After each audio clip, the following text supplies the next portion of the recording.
All right. Thank you so much for joining for another episode. I am here today with Ash Davidson, who is the author of Damnation Spring.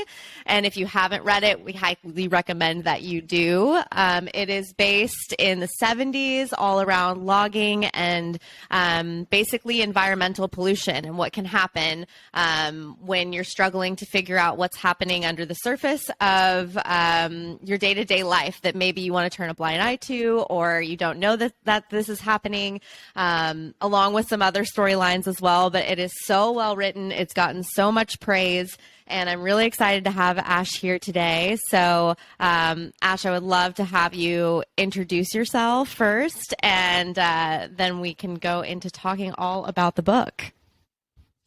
Sure. Thank you so much for having me. I'm delighted to be here. My name is Ash Davidson. I live in Flagstaff, Arizona, but I was born in Northern California near where my book is set, and my family lived in a small community called Klamath, which is at the mouth of the Klamath River, so the far northern coastal corner of California, just shy of the Oregon line. Okay, that's amazing. So that kind of adds in some context, because like, wow, she just knows so much about this landscape and so much about this area. And obviously I connected, or not so obviously, but I connected with your book through a mutual friend based out of Flagstaff, Arizona. So when I was referred the book by our friend, I was like, oh, I have to support a local Flagstaff author. Like, this is incredible. No matter what the book is about, but I had seen tons of buzz about it already. So I knew it had to be amazing because it was getting lots of praise from all over. And then we started to read it as a team. So our whole Keep Nature Wild team read it as a book club. And I was told that I should relay the message that they said thank you, but they're also very upset with you because I got very attached to some of the characters. And they were like really devastated about certain things. So they were like, we all have to take a day off work. This is like, we're all in mourning. So your ability to craft different characters and like different personalities and just the actual building of those people over the terms of the book was incredible. So we were all, really praising your ability to write, but also the research and the depth of what you were talking about. It just felt like this thing actually happened. Like, this is reality. And I was reading like a historical piece because it felt real. So I would love to know your background of just like, how did you get into writing? What is your background in, like what kind of degree did you get? Like, has this been a theme that has been on your mind for a while? Like, did it come to you overnight at some point? Like, how did this come to fruition? I always wanted to be a writer, even as a little kid. I think because I loved to read as a child, and we lived in a lot of rural places where there weren't always a lot of neighbors or kids around, but there was usually a public library within an hour's drive, and my mother's a school teacher and was very faithful about taking us to the library. My only sort of beef with the public library system was the limit on the number of books you're allowed to have out at a go. So I grew up really being captivated by reading, and I think at some point I realized that there were people who were still alive who were producing books, and I think from that point on I always wanted to do it. I went to the University of Arizona as an undergraduate student, and I went thinking I would be a creative writing major, and I took one survey literature class from Beowulf to Chaucer, Canterbury Tales, and I thought, this is not for me. Yeah. I changed my major. And I took a few creative writing workshops in college. They would sort of let you wait until the end, and if the English majors hadn't registered for all the slots, you could have what was left over. And I had a professor who had said that she sort of gave us the idea that this MFA, Masters of Fine Arts in Creative Writing, existed, but that she highly recommended taking a few years off before going back to do that, so you'd have some life experience. And I think because I'm a school teacher's daughter, I'm very rule following, and so I sort of checked that box like, okay, take 3 years off. So I went and got a master's degree in international affairs in Sciences Po in Paris, and I worked for several years in a refugee resettlement agency as a caseworker. And then I applied to 11 MFA programs. I thought this is finally the time in life. And they're very hard to get into, I think, because a lot of people would like to have 2 or 3 years off, fully funded from their lives, to be able to pursue sort of a childhood dream. And so I applied to 11 of them, and I got into 2. Okay. And one of them just happened to be the Iowa Writers Workshop in Iowa City, Iowa, which is, come to find out, a UNESCO World City of Literature, and kind of this little paradise for book lovers. And so I moved to Iowa, having never lived in the Midwest before. And right before I moved, I thought, oh, serious writers write novels, right? So I started this novel right before I left in 2010. I started it in July of 2010, and by November of 2010, I had a full draft, and I thought, wow. oh, this isn't going to be so hard, right? Little did I know that it would be almost exactly 10 years before I put the finishing touches on it. So I think that I appreciate you saying that the characters felt real to you, because this is going to make me sound like a lunatic, but they feel real to me too, I think, because I've spent 10 years with them. And so when you spend 10 years with someone, even someone you invent, you get to know them very well, their likes and dislikes, their fears, their kind of secret hopes and desires. And I feel very much like I met them rather than having invented them. And it was very difficult when I finally finished the book in August of 2021 to set it on the shelf and say, I will never touch another word, because after 10 years of tinkering, like if you handed me the novel now on a red pen, I would go to town. That's so interesting to me, because it feels so well done and wrapped up. Like you did such a great job. So I can't imagine what you would even edit. You know, from our side, it's like, wow, that was so well crafted, and every little like detail, every, like, you just feel like you're there at every twist and turn. And I feel like we have book club meetings on these books, so we did it by season because of the book. And so it was really interesting to just say, wow, like, you know, all of these characters, they are real. And they feel real, because to us, at least in the discussions we were having, it felt like they all have, you know, like dark and light sides. Like you see these saving characteristics, but that's not all you get. So there is no true hero necessarily.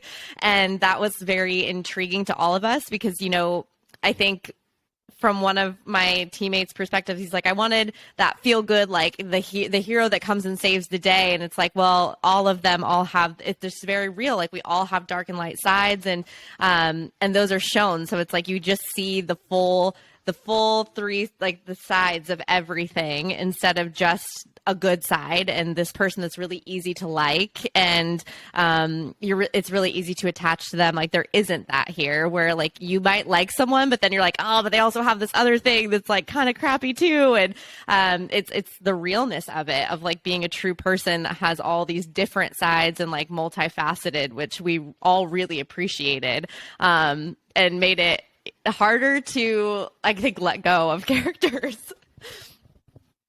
Yeah, I think there's certainly some characters who are darker than others. But I did occasionally run up against the limits of my own empathy with certain characters, like Colleen's brother-in-law, Eugene, who does some violent and despicable things, and Merle Sanderson, who owns the logging company that Rich works for. And so when I started to feel like I can no longer empathize with this person, I went to find something about them that would soften me toward them. And a lot of those things didn't make it onto the page. You know, you don't get Eugene or Merle's childhoods, but there are small things. There's a moment where Eugene, who can be very difficult to like and make some choices that are hard to understand, where he has a real moment of emotion out of concern for his children, and seeing him love his children, even if that love took a different shape than I could always identify with, that helped. And Merle, you know, his wife Arlette is ill, and there's a scene that didn't make it into the book, where she's a very vain woman and she won't go to the beauty parlor because she doesn't want to be seen in that condition. And so he dyes her hair for her at home, which for a man of his generation in that time, in that place, is an uncharacteristic act of tenderness. And at the end, because of the constraints of the book, it's told in 3 points of views from Rich Gunderson, the logger, his wife Colleen, and their little boy Chubb, who's about 5. And not one of those people could be in the room when Merle dyes his wife's hair. So I left the dye sort of staining his nail beds, so that it would be a reminder to me of that tenderness, so that I wouldn't judge him so harshly. Wow. I love just even hearing your thought process of, I mean, it sounds like you just went in so deep to understand each character, even, you know, from the parts that we can't see, just giving them an entire storyline from, you know, their childhood and on, even to the parts that, like, that was never going to be a part of the story. Like, we were never going to know Merle's childhood, but you went there just to, like, make sure that the character had that depth, which is incredible. It becomes very confusing to talk about the book with others, I realize, because I have a hard time remembering what's in and what's out, and what you know and what you don't know. Yeah. And it just becomes, you know, a novel is such a big beast. You sort of lose track of all the different threads over time. There were a number of things I had to correct in writing. You know, I'd had a character who was pregnant for 10 months. I had someone's eyes change color and then change color back. Okay. You know, I had someone leave in a Chevy and arrive in a Ford. There were a lot of sort of continuity issues that you lose over tens of thousands of words. Yeah. Well, I would love to ask too, just when you're saying, you know, you started the book pretty much right after in 2010, correct? Yes. So did you already have the premise and the idea of, like, I'm going to write a book about a logging company, and I'm going to talk about pesticides and environmental concerns? Like, was that always kind of from the jump, or like, where did that come from? You know, I think I always knew I wanted to write a book set in Klamath, because my family lived there for 8 years, but they left when I was 3. And so I don't have very many memories that are truly my own. They're mainly memories that are sort of inherited from my parents or imagined from their descriptions. And they describe this part of the coast, which is extremely rugged and rural, as being the most beautiful place they've ever lived. And that beauty is sort of brought about its own ruin. And really the book started with a point of curiosity on my part, which is that my family lived in a cabin on the coast, and they relied on a creek, Wilson Creek, behind the house for drinking water, which is similar to Rich and Chloe's setup in the book. And there were parcels of forest that were being actively logged behind their home and sprayed with herbicides. And my parents became very concerned about this, and eventually stopped drinking the creek water. And that habit kind of stuck, even though we left in the mid-'80s. You know, 35 years later, no one in my family drinks directly from the tap, which is kind of an odd habit, people have pointed out to me. And so I was always curious about what it was my parents had been so afraid of in the drinking water. So I originally went back looking for a book on that subject and couldn't find one. And many people were very generous to me along the way in terms of sort of pointing me in the right direction or providing the breadcrumbs that I needed to piece things together. So I eventually learned that the herbicides were most likely 2,4-D and 2,4,5-T, which are the 2 active ingredients in Agent Orange. And I found a book set in the coastal range in Oregon, describing a rural community that had taken a much more active stance against these aerial spray treatments. And so I sort of set out from there, and I didn't set out really to write a book about logging, but when I went back to Klamath as an adult to do my research and started talking to people, I realized that it was very difficult to find someone who didn't have a very close connection to the wood products industry, whether logging or milling or something, supporting that work. And my parents knew a lot of people who worked for the timber company or worked sort of in that world. And I had sort of gone in with a pretty strong bias, sort of without even realizing that I assumed that people who worked as loggers didn't care about the environmental consequences of their industry, which was really naive on my part, because when I actually sat down to talk to people, yes, they might have spent their work days felling old growth redwood trees, but they also spent their leisure time in the woods. You know, they hunted, they fished, they camped, they took their children hiking, and they loved those woods just as much as my parents did. And when I finally got up the nerve to ask them about the sprays, of course, you know, real people are a lot more complicated, and I spoke to loggers who were very discontent with having been sprayed over while they were working. You know, when they described how it affected them, their respiratory systems, their eyes, their skin, and that really disrupted this sort of tidy dichotomy I built for myself with loggers on one side and environmentalists on the other. And I think that has to do partially with the fact that most of what I read to that point about the logging battle in the redwoods was often told from the environmentalist perspective, from the tree protector perspective, or from an impartial third party who seemed to sympathize more with that side.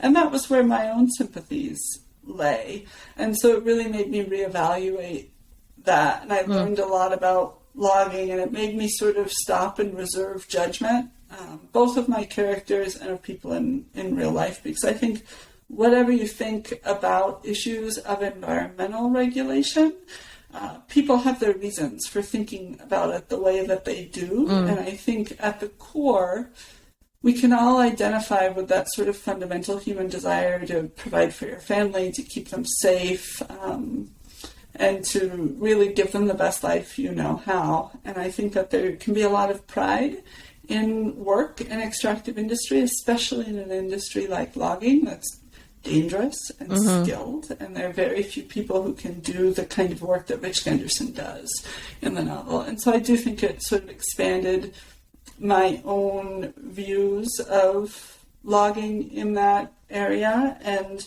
helped me recognize and separate the people who do the work from the corporate interests who are driving it.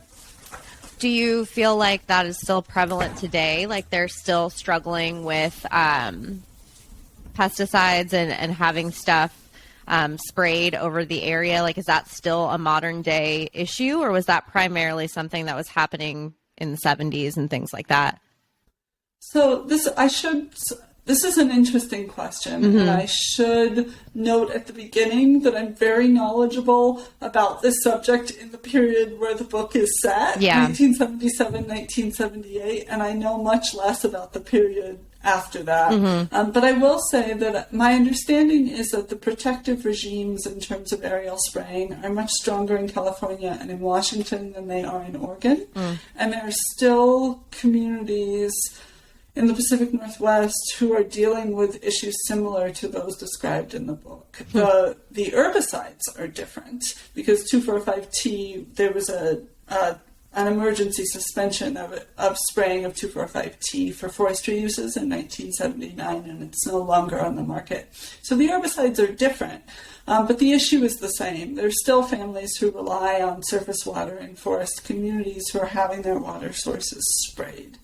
And there's still organizations like Beyond Toxics in Oregon that work on this issue. And I think sort of more generally, beyond just the issue of herbicide spraying, the issue of environmental contaminants and their effects on living beings, plants, animals, humans are an open question. I think there are several cases of anencephalic births in Damnation Spring. Yes. Those are based on historic cases in a community around Five Rivers and Alsea in the coastal range of Oregon. So every birth defect that you see in the book has a correlate in real life that is worse. And many of the things that advocates against aerial spraying faced in real life were much worse than what's portrayed in the book. So for every sort of misfortune that befalls characters in Damnation Spring, from the health effects to house fires, the true history is worse. And I found in doing the research that I had to tone some of those things down, because otherwise they're so heavy and tragic that they weighted down the novel, where you couldn't feel anything else, because those were so horrific. And if you Google anencephalic births now, you're in the first page of the Google results is a cluster of anencephalic births in a rural area of Washington, not far from an agricultural area, where there were a number of babies in 2013 to 2014, I believe. Wow, that's really maybe recent. 2015, that were in a small area that were born with this very rare birth defect. And so I think that that's one of the issues with that's one of the challenges with an issue like aerial spraying of herbicides, is it's very difficult to prove a causal link between I was exposed to this and this is what happened to me.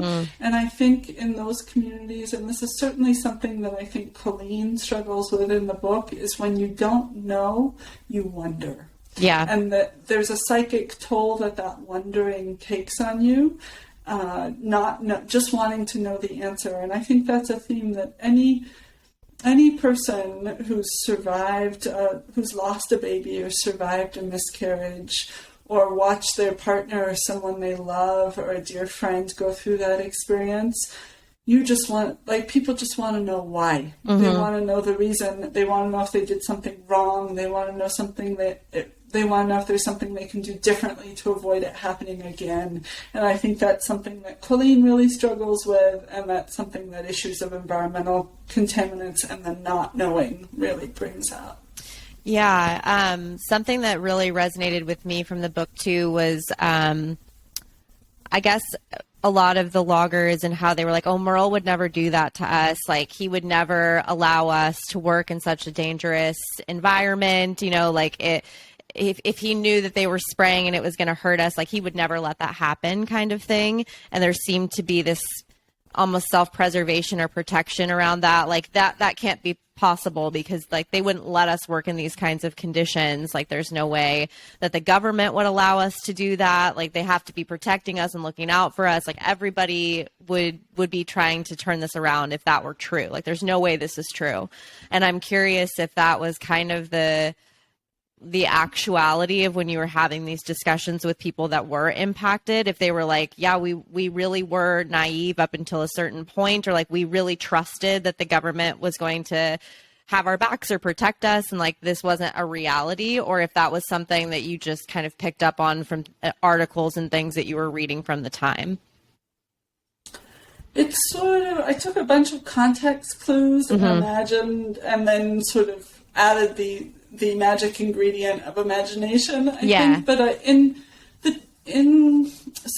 Klamath in real life, the resistance against aerial spraying was largely led by Yurok and Carrick tribal members, which is why I felt very strongly that Daniel's character needed to strongly identify with the Yurok community and be a member of that tribe, because still today the Yurok tribe is very active in trying to get dams removed and negotiating with agricultural interests upriver and really caring for the Klamath River and its salmon runs, which is so integrally tied to their spiritual and cultural survival and to their identity as Yurok people.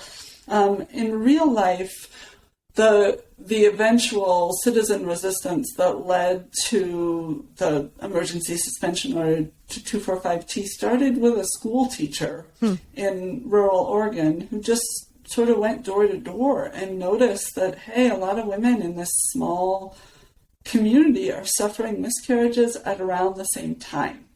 And that seemed to correlate with the spraying. And so she just wrote a letter to the EPA, I think coming from a place of like, this is approved by the EPA. And so these are our federal regulators in charge of keeping us safe. Surely you wouldn't approve something that would be harmful to people. And so it wasn't an accusatory letter at all. It was saying, hey, we've noticed this. Would you take a look? And I think that letter could have been buried in sort of a heap of correspondence to the EPA if it hadn't been sort of taken up by a journalist who wouldn't let go. And that eventually led to 2 studies, the ALSI studies 1 and 2.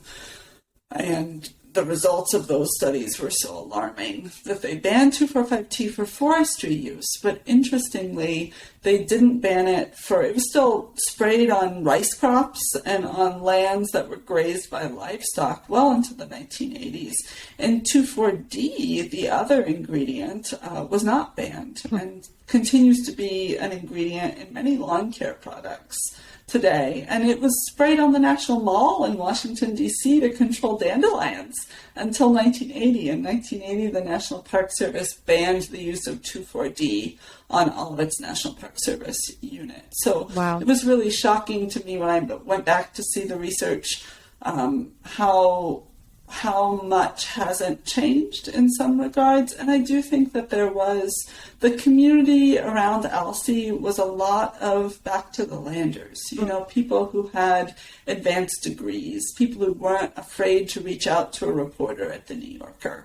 And I think the Klamath of the book of Damnation Spring is not the same, with the exception of Daniel Bywater, who has a PhD. Right.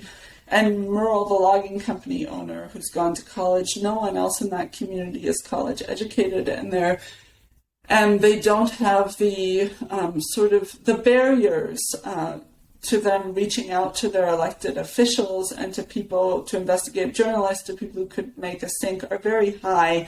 And I think that the reality is that Colleen and her husband Rich and the other families in the book are very focused on making ends meet, on paying the electric bill, on taking care of the immediate needs of the family and the house, and making sure the roof doesn't leak and that the pipes don't clog up. And so the sort of emotional energy and the time to do what you would need to do to get regulators to look at this, they just don't have it. And I'm not sure it would really occur to them, because I think there is a fundamental trust both in this company, which demands absolute loyalty from its employees, but in return does take care of them. And so I think there's a basic trust in that sort of paternalistic identity of the company. And I think it's not unfair to think that the company should be able to trust that an herbicide approved by federal regulators would not put people in danger. And so I think that there's only a certain amount of blame that you can place on the logging company too. I think there's a larger question of sort of the machine in terms of how much independent science plays into decisions that regulators are making, and how much pressure they get from industry and lobbying groups, and how many resources also government scientists have to do the sort of investigative work that they need to make sure that the products that are entering onto the market are safe, just because of the volume that they're faced with. So I think that there's blame to go around, and I think that it's a shared responsibility.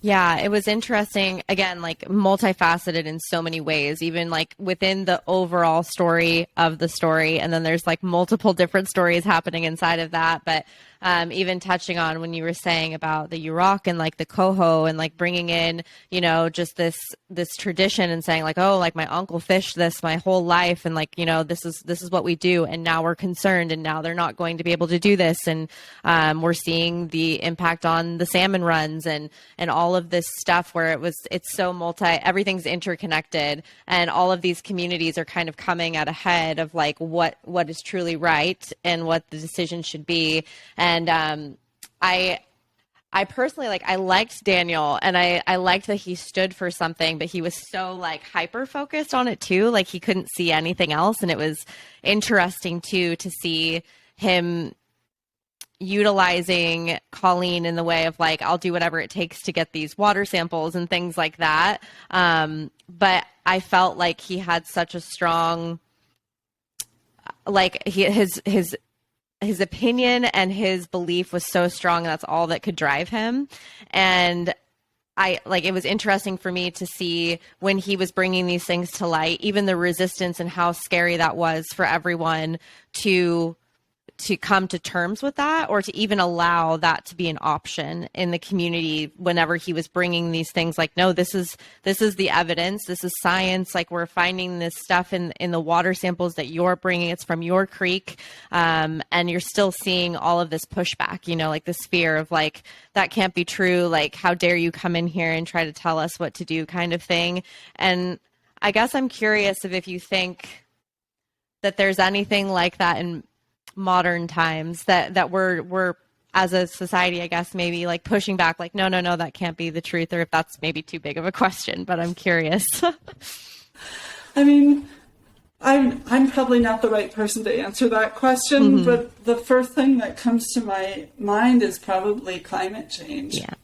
And I think that the situation that Rich and his co-workers in the logging industry in Klamath are facing in the book is this idea that you could be contributing to something that's also destroying a place that you love and hurting people that you love, and at the same time feeling that your economic survival and your livelihood are tied to this, and so there is no other way. And I think that that's a very difficult sort of catch-22 to find yourself in, and I certainly think that in sort of the climate anxiety that people have today and some of the climate grief, there are echoes of that in Rich and Colleen's situation, even though it's set 40 years ago. Mm-hmm. Yeah, I feel like that's spot on whenever I think about where we're at and just such a big issue. And then where do you start? What do you do? How do you combat this? Like on my day-to-day, is that enough? Or is it like just something too big for me, so I'm just going to focus on what I do in my day-to-day life, I feel like your book does such. So what is our current thing that is like this? Is there a current thing that is like this? And I feel like you're right. Climate change is one of those things that we have a lot of people in society that are still like, oh, this, like, look at the science data though, or like, this can't be happening because it's still snowing a lot right now. And, it's really hard, I think, for society to face that, like, these things are potential and real and dangerous, and also a huge thing to tackle as an individual too, which I'm sure that, in that case of like with loggers in Klamath and things like that, it was still one of those things like, this is my day-to-day job. And like, what am I supposed to do about this? It's little old me. Like, do I actually have anything that I can do to change this thing? But I'm going to continue to go and like provide for my family and put food on my table. Whatever that looks like.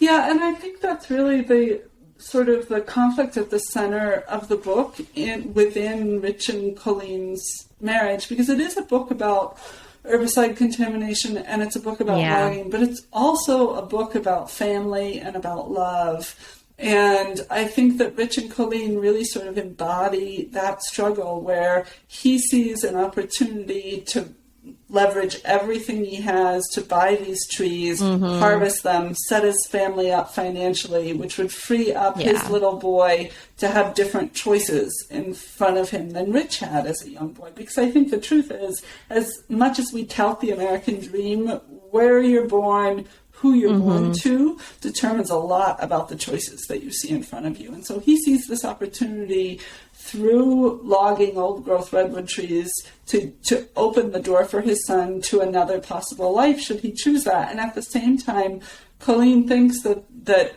his job, Rich's industry, is responsible for a series of miscarriages that she suffered, and she desperately wants to have another child. And I think that really places the two of them at odds, and she takes a big risk that really could destroy her marriage. And so I think that they're similar in a way, that they're both jeopardizing what they have for what they want. And in the process, they could lose the thing that they're trying so hard to protect, which is their family. And I think that that translates a little bit into I think that sort of same story could be told about a lot of different industries. This is a book set in one small town 40 years ago in one industry, but I think you could set it today in a coal mining town in West Virginia and a fracking town in Pennsylvania, in oil and gas in the Uinta Basin up in Utah, because a lot of the concerns and the struggles, I think, are similar, and there are lots of good reasons why a coal miner in West Virginia can't just pick up and work on a solar farm in Arizona. And I think that one thing I find heartening about it, because, there are a lot of books about trees right now and the natural world and this real sort of nostalgia that people seem to have for their forests. I think especially when we see these giant mega fires ravaging the West. And I just finished Suzanne Simard's book, Finding the Mother Tree. She's a forest ecologist who's shown that there are these fungi that connect a forest as a sort of intelligent, unified, cooperative system underneath the ground that passes resources, carbon and nitrogen and water among themselves. And so what I really took from that book was that the forest knows how to heal itself, and it has an intelligence. And if human beings can get it together to not get in the way, the forest knows how to do this. And I find that pretty heartening, because I think there are solutions like selective logging that could be that would allow, these big old trees that are carbon sinks and really important in the climate crisis to survive and still allow humans to consume wood. Going anywhere. Let's face it, is probably a practice that's not going away. And I think that part of what I find overwhelming about climate change is that it seems like a problem so much bigger than any human being, that being told to make a small change in my daily life feels so meaningless compared to the larger issue. And so the idea that human intelligence isn't alone in how to solve this crisis, I find deeply heartening. And so it was a good reminder of sort of the fundamental hubris, I think, of a Western way of thinking that humans are the only beings with this type of intelligence, and remembering that forests have their own way, and Western science just hasn't fully understood yet how forests function. So I think that I find that. I love that. Yeah. And just, if we actually work together with nature and what nature is naturally intended to do, we might be on a better track than where we're at right now. Yeah, and seeing the studies and the hard science behind that, because I think people sort of, when they hear that, they tend to dismiss it.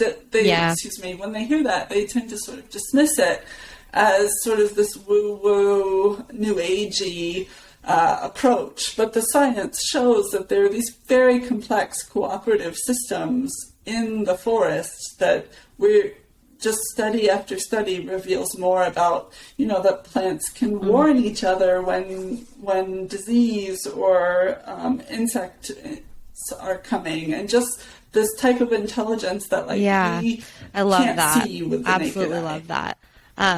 I want to switch gears a little bit and ask you a couple questions just as a fan of the book, reading.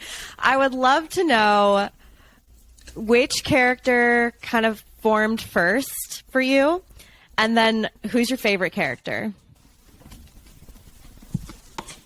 I know. Oh, it's like choosing your favorite child. Okay. So Rich came first. It was a first-person novel in his perspective for about 2 years at the beginning. So I think I probably love him best just because I've known him longest. And he also represents a lot of qualities that I admire in others that I don't always embody myself. He's very fair, and he's slow to anger and slow to judgment, really. And I think that his wife, Colleen, the power dynamic between them is so different, partly because of the Yeah. community they live in and the cultural context. You know, this is a time where we're not very far removed from an era when women couldn't get a credit card in their own name, couldn't get a mortgage without their husband's signature. And so there's a real sort of economic disparity because he's the sole breadwinner. And there's also a big age difference between them. And I think that I spoke to a number of women who are married to older men, and something that came up again and again was feeling like you're not as smart, but really at the core, it's that you haven't had as much life experience. You haven't lived as long. And so when you encounter something, you haven't seen it before, maybe. Been whereas there, done your partner, Rich, is, you know, almost 2 decades Colleen senior. And so he has that experience. And so her coming into her own is sort of a slow, gradual process for her. But I was very attached to him because his fairness, which frustrates Colleen to no end. She just, at some point, she just wants her husband to take her side.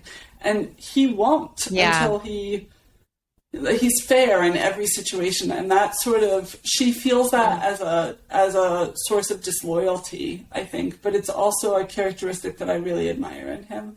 So I love all of my characters, even the awful ones, but I have a special place in my heart for Rich, and I think the character I had the most fun writing was Lark, who's sort of Rich's surrogate father. He's this sort of old, salty logger who survived a pretty terrible fall and sort of limps around cheating tourists out of their money in a roadside attraction. And he's sort of all of the characters are invented, so there's no one based on a real person. But Lark has some qualities that are kind of an amalgam of both of my grandfathers and a really ballady great uncle. And so there's something about him that reminds me of my Uncle Dean. And so I do have a lot of affection for him, and I had a lot of fun with him. He told a lot of dirty jokes that ended up being struck from the book. They were considered I can too see it. risque. I can see it. I feel like Rich and Lark actually are the two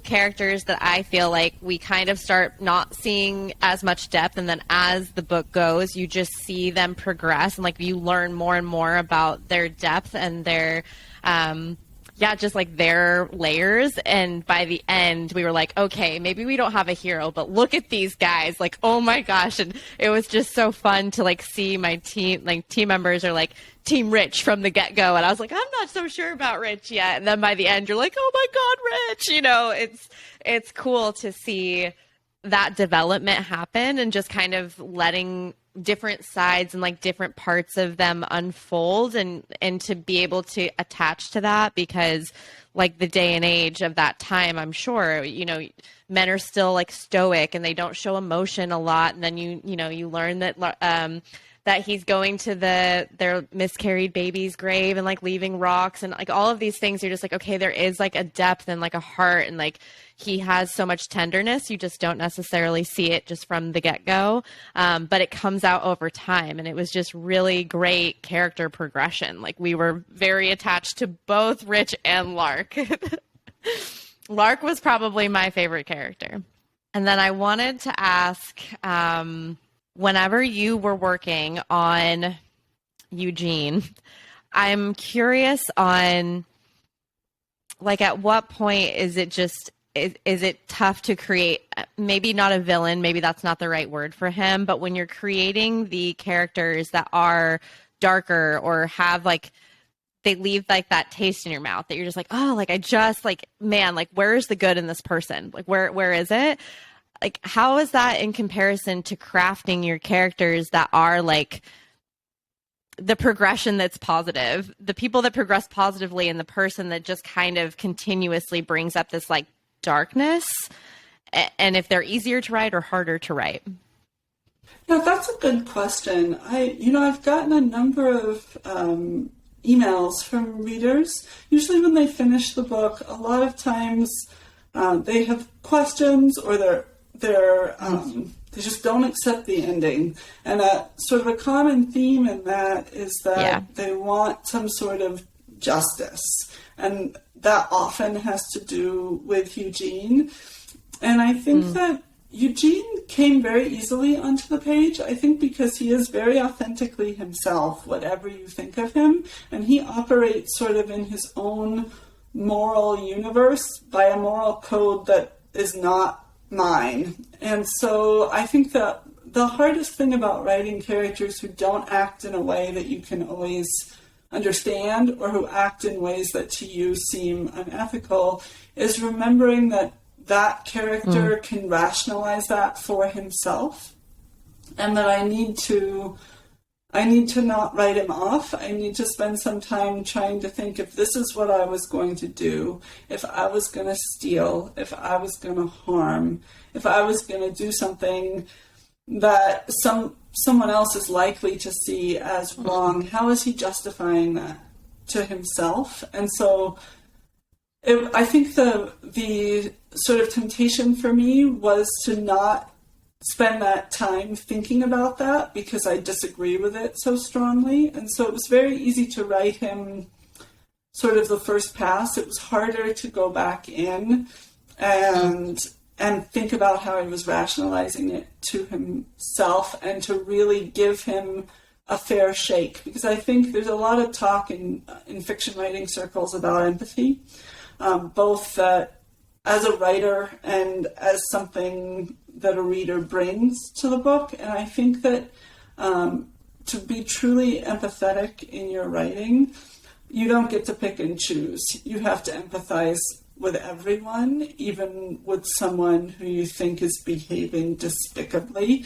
And I think that in my own way, like, I can get there.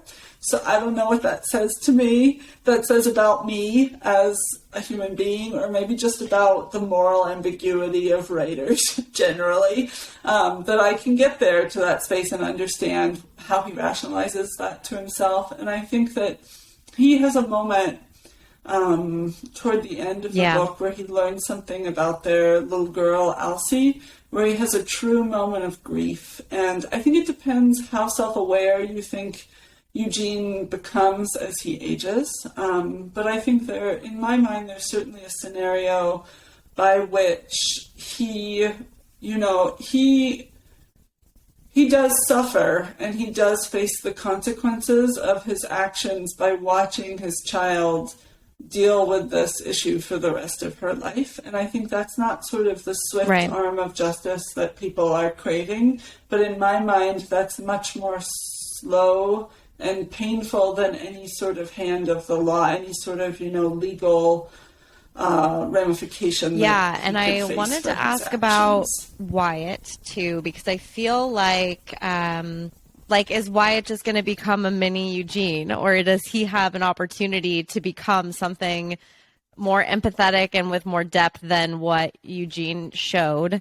Because the dynamic with Wyatt and Chubb was always very alarming, and I felt like I was constantly teetering on what's going to happen. Something here is going to happen. That kid feels dangerous, I guess, and other things happen to prove that to potentially be true. So I'm just curious if for you, when you were even creating Wyatt as a character, if it was he's kind of the emulation of what Eugene is teaching in the house, or if it was just, I don't know, something that came out of him because he's nature versus nurture. I'm not sure.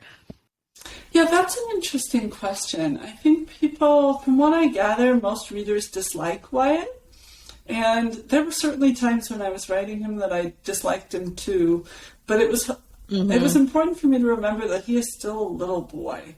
And he's Colleen's sister Enid's son. And I think he's very much the product of the household that he's been raised in. And I think there are some characteristics that he gets both from his mother and from his father that leave something to be desired. But he is, at the end of the day, still a little boy. And I do think that that the experience that he has with Chubb, and the way you see him very near the end of the book, when Colleen comes across him in the backyard covered in blood, he is just a little boy. And I think that you see that when later in the book, when Enid brings him to Colleen, he's so clearly afraid of her. which I think is interesting because I don't think of Colleen as Right. as a terrifying presence in any way. She's very reserved. I think we get to know her as readers in a way that a lot of people in her life don't. She's very guarded. She's not an assertive person at all. She's certainly not someone who I would think would inspire fear in the heart of a child. And so I think when I saw that moment and I saw he was afraid of her, it made me remember that like he is still a child and an adult, even an adult who to other adults seems sort of quiet and maybe a little mousy. To a child, the power differential is still huge. And so I think there's a lot of room for Wyatt to sort of overcome the circumstances he was raised in, especially because Colleen and her sister Enid are very close. They are it's the two of them. They have each other, and that's really all they have at the end of the day. And I think that Wyatt is destined to grow up in sort of the shadow of that sisterhood.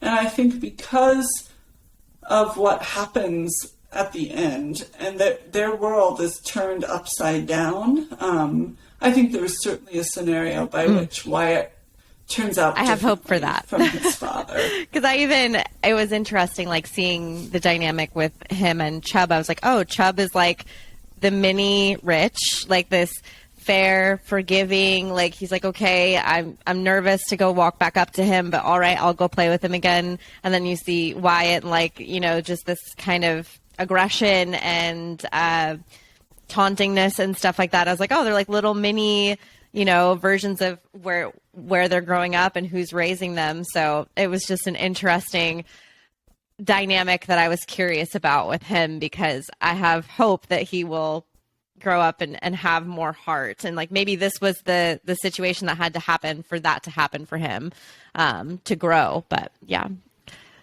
I think that's one of the terrifying things about being a parent, it seems to me. I worked as a nanny when I was in graduate school, and I had never spent that much concentrated time around young children. And it was really shocking to me to see how much children are influenced and led by the adults in their lives. And so I'm not a parent. I don't have kids of my own. But I think that is like one of the tremendous powers that parents have over their children, which is kind of terrifying, I think, in a way, as a parent, the responsibility and the influence that you wield in this little person's life. Yes, being a parent has so many obstacles, and like you do have so much power over how someone turns out in life, and that is just crazy to think about. And I just really wanted to ask about Wyatt because I feel like he was a big part of the book with Chubb, and just the parts that he was in, it was kind of monumental. And I think that there is space there that's left for us to get curious about him. Okay, before I let you go, I want to ask you a few questions. And the first is, what does keeping nature wild mean to you? Oh gosh, I wish I'd thought about this ahead of time. That's a good question. I think that, in the redwoods, I think keeping nature wild means there's about 4% of the original 2 million acres of old growth redwood forests remaining. And I think that, and not all of it is protected, And so I think that, in the context of Damnation Spring, it means leaving old growth redwood forests in their natural unaltered state and not logging them. And I think recognizing that these big old trees, even when they die, are nurturing the next generation and nurturing the soil. And so what looks like waste is actually a really productive and important part of the natural life cycle of a forest. I also need to let you know that everybody on my team did request an alternative ending. They were very upset with what happens, and they are not okay. And we all requested a day off work, basically to mourn and grieve and reprocess what had happened. So they would like to ask for an alternative ending, even if it's just for the Keep Nature. Oh, I have 5 other endings before this one. So, yeah, choose your own adventure. Wow, I love that so much. Thank you for sharing. And where can everybody find you? Online, on social media, on your website? Please let them know where they can look you up. People can find me online at ashdavidson.net. There's a little boy back east whose name is Ash Davidson, who's a very forward-thinking father. Thought him ashdavidson.com when he was born. So I'm ashdavidson.net. And there's a page on my website about true stories related to logging and the redwoods and the Klamath River. And if you're at all interested, there's a wonderful short video produced by High Country News with Amy Cordalis, who's the general counsel of the Yurok tribe, and she'll take you up the Klamath River and talk about the area and connections to it and their work to get more water in the river and protect it. And it's a really beautiful window into that area and the issues that are going on today. So if you're interested in the Klamath area at all, I'd highly recommend that. Thank you so much for coming on. This was such a pleasure. We loved reading your book as our book club, and honestly, I feel really inspired to learn even more about pesticides and just the impact that we have on natural spaces. So thank you so much for writing this book and educating us and allowing us to get into your world and into your mind. I can't wait to see what books you write next. Well, it's such an honor to be here. Thank you so much, Bree, for having me. Thank you to your team for spending so many hours reading. There are so many books to choose from in the world. It's really such a privilege that you chose mine, especially because your work and your business is so focused on the natural world and protecting it. And so it's extremely meaningful for me to see people who are walking the walk have interest in a made-up book set 40 years ago. Thank you. Thank you so much. Have a great day. Yes, absolutely. Thank you so much, Bree. Have a good day. Bye.